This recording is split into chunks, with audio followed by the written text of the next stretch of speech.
What is Sainsbury's approach to the farming market? Sainsburys is very passionate about taking time to engage with farmers, get to know them, talk to them about what are the challenges that they face day to day but longer term, but also what are the opportunities. I think then once we've achieved that, we go on to talk about what are the challenges and opportunities in the whole supply chain, and then really just to sort of set that aside and say, right, well, what can we do about those by working together?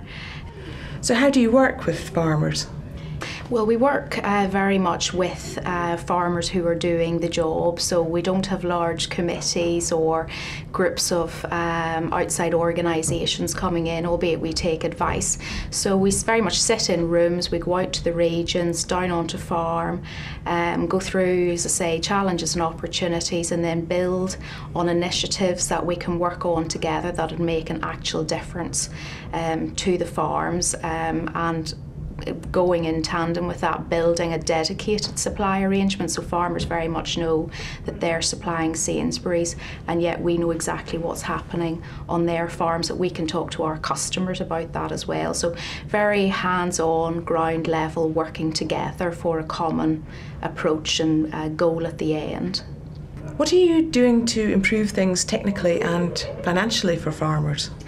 If I take the example of the work that we've done with the Dairy Development Group, which is 325 dairy farmers who supply all of Sainsbury's core liquid milk requirements, when we went through and talked about the challenges and the opportunities that farmers faced, it was really obvious to us that they needed some technical help in improving herd health and welfare, and particularly things like welfare and lameness.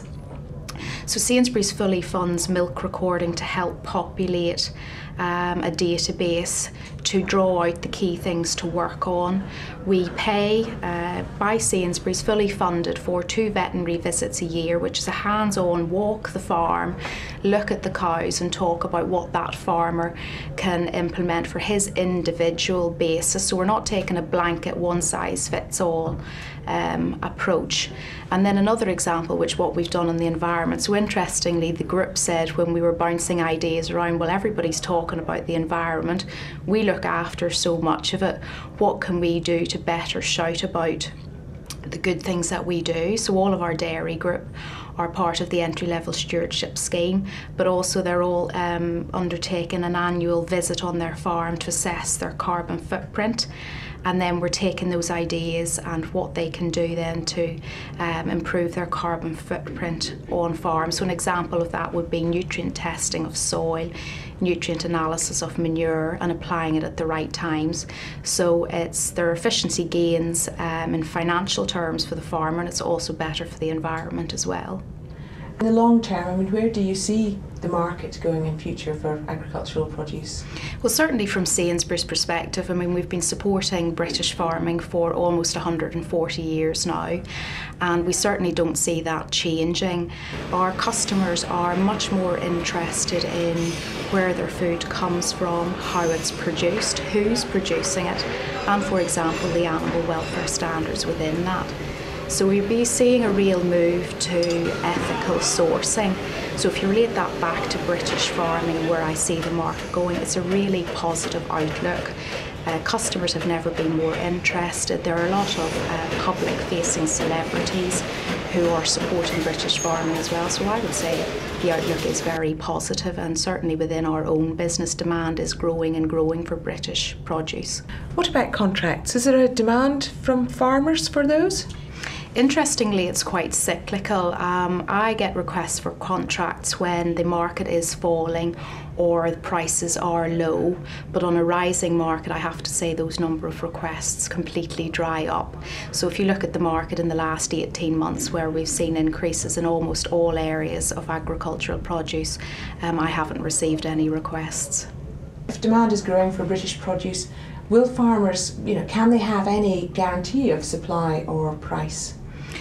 They won't see a guarantee of price from Sainsburys. As I've referred to my earlier point, we're much more about how we can help at ground level to take costs out of the supply chain or help efficiency or competency.